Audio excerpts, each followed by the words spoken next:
नमस्कार। आज हम बात करने वाले हैं भारत के एक बहुत ही एम्बिशियस प्लान के बारे में। ये प्लान है कि देश को आर्टिफिशियल इंटेलिजेंस का पावर हाउस कैसे बनाया जाए। और देखिए, ये सिर्फ टेक्नोलॉजी की बात नहीं है, ये तो भारत के भविष्य का सवाल है। तो सवाल ये उठता है कि आर्टिफिशियल इंटेलिजेंस यानी एआई 1.4 अरब लोगों के इस देश को आखिर कैसे ताकत दे सकता है। देखिए, ये सवाल सिर्फ इंजीनियर्स या साइंटिस्ट्स के लिए नहीं है, ये हम सब के लिए है। नीति आयोग की जो रिपोर्ट है वो कहती है कि एआई भारत की इकोनॉमिक ग्रोथ और सोशल प्रोग्रेस दोनों की चाबी बन सकता है। तो चलिए देखते हैं कैसे। अच्छा, सबसे पहले एक बात साफ कर लेते हैं। जब हम एआई की बात करते हैं तो हम किसी साई-फाई फिल्म वाले रोबोट्स की बात नहीं कर रहे हैं। हम बात कर रहे हैं प्रैक्टिकल एआई की। वो एआई जो आज इसी वक्त हमारी असल जिंदगी की मुश्किलें सुलझा सकता है। इसे टेक्निकली नैरो एआई कहते हैं। तो फिर बड़ा विजन क्या है? ये जो पूरी स्ट्रैटेजी है, ये एआई को सिर्फ एक टूल, एक औजार की तरह नहीं देखती। नहीं, ये एआई को भारत के विकास का एक मेन इंजन मानती है। और ये सच कहूं तो एक बहुत बड़ा वादा है। और इस रिपोर्ट की सबसे बड़ी, सबसे जरूरी बात पता है क्या है? वो ये कि एआई सिर्फ कोई नया सॉफ्टवेयर नहीं है। इसे लेबर और कैपिटल यानी कि मेहनत और पैसे की तरह ही एक फंडामेंटल फोर्स माना जा रहा है। एक ऐसी ताकत जो हमारी पूरी की पूरी इकोनॉमी को बदलने का दम रखती है। और इसका इकोनॉमिक इम्पैक्ट कितना बड़ा हो सकता है, ये देखिए। ये चार्ट दिखाता है कि ऑटोमेशन से नौकरियां खत्म नहीं होंगी, बल्कि उनका रूप बदल जाएगा। उम्मीद ये है कि 2030 तक मैन्युफैक्चरिंग और हेल्थ केयर जैसे सेक्टर्स में लाखों नई नौकरियां पैदा होंगी। लेकिन जाहिर है, इतना बड़ा सपना देखना एक बात है और उसे पूरा करना दूसरी।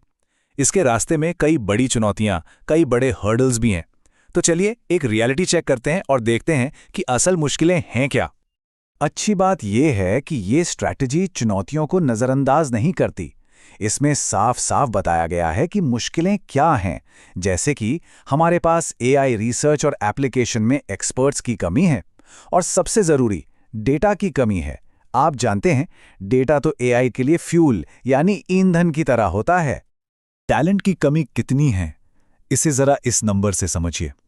दुनिया भर में करीब 22,000 पीएचडी लेवल के एआई रिसर्चर्स हैं। पता है भारत में कितने हैं? सिर्फ 386। ये एक बहुत बहुत बड़ा गैप है जिसे भरना होगा। तो सवाल फिर वही आता है कि भारत इन चुनौतियों से निपटेगा कैसे? इसका जवाब इस पूरी स्ट्रैटेजी के एक्शन प्लान, इसके ब्लूप्रिंट में छिपा है। ये जो पूरा प्लान है ना, ये 2 पिलर्स पर खड़ा है। एक तरफ कोर्स यानी सेंटर्स ऑफ रिसर्च एक्सीलेंस बनाए जाएंगे। इनका काम होगा फंडामेंटल रिसर्च करना, नई एआई टेक्नोलॉजी बनाना। और दूसरी तरफ होंगे आईसीटीएआईज, जिनका फोकस होगा इस टेक्नोलॉजी को लेकर असल दुनिया की प्रॉब्लम्स को सॉल्व करना। और इसे और मजबूत करने के लिए एक 4 लेवल का रिसर्च फ्रेमवर्क है। इसका मकसद ये पक्का करना है कि कोई भी नया आइडिया सिर्फ रिसर्च पेपर में दबकर ना रह जाए, बल्कि वो एक असली प्रोडक्ट बनकर बाजार तक पहुंचे। आप कह सकते हैं कि ये रिसर्च से लेकर रियल वर्ल्ड तक की एक पूरी पाइपलाइन है। इस ब्लूप्रिंट में एक और बहुत बड़ा और दिलचस्प आइडिया है, एक नेशनल एआई मार्केटप्लेस बनाने का। अब ये क्या है? जरा सोचिए, एक ऐसा डिजिटल प्लेटफॉर्म, एक ऑनलाइन बाजार, जहां सरकार, बड़ी कंपनियां और नए नए स्टार्टअप्स सब एक साथ आकर अपना डेटा और आइडियाज शेयर कर सकें। इससे होगा ये कि सब मिलकर ज्यादा तेजी से काम कर पाएंगे। ये मार्केटप्लेस सिर्फ डेटा शेयरिंग का जरिया नहीं होगा।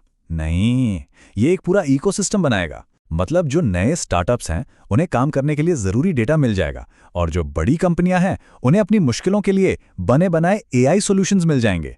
विन विन सिचुएशन है। ठीक है, तो ये सब तो हो गए बड़े बड़े प्लान्स। लेकिन सवाल ये है कि इन सब का हमारी, आपकी, मतलब एक आम इंसान की जिंदगी पर क्या असर पड़ेगा।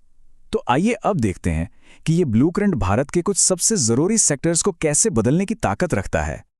सबसे पहले बात करते हैं हेल्थ केयर की। यहां एआई एक क्रांति, एक रेवोल्यूशन ला सकता है, खासकर हमारे गांवों में जहां आज भी अच्छे डॉक्टरों की कमी है। सोचिए, एआई की मदद से बीमारी की पहचान यानी डायग्नोसिस और हर मरीज के हिसाब से पर्सनलाइज्ड इलाज दिया जा सकता है। इससे सचमुच लाखों लोगों की जानें बचाई जा सकती हैं।